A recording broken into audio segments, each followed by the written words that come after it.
Officials have begun dialogue on the welfare and protection of children in the Turks and Caicos. Joy Del Trail was at the opening and filed this one.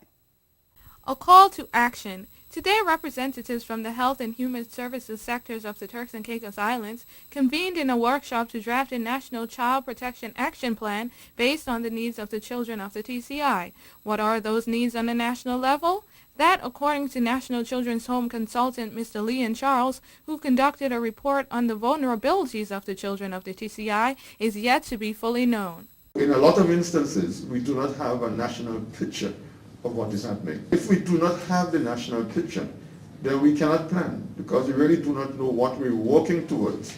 Right? We do not know what the trends are, and therefore we cannot really advise the minister and the other policymakers who want to support us in terms of what it is we should be doing. This problem was attributed to a lack of correlation of local statistics from the various islands into national figures, a problem that the workshop aimed to rectify. The findings which the consultant will present today will highlight some of the issues for redress.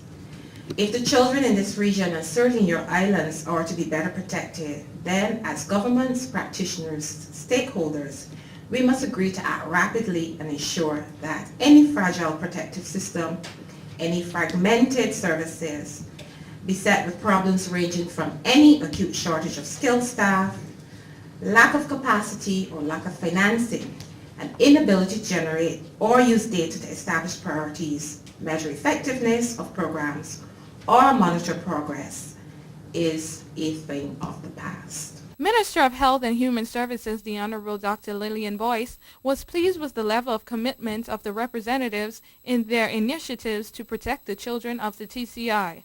Child protection policies are coming for the Turks and Caicos Islands, in addition to all of the other policies that we may have. But this is a special piece of work that will change the landscape of this country, because we are now about to protect our future. According to Charles, the discussion of the preliminary findings of his report will formulate revisions, which will then be made available to the public and also provide the groundwork for the development of the National Action Plan. For WIV4 News, I'm Joy Del Trail.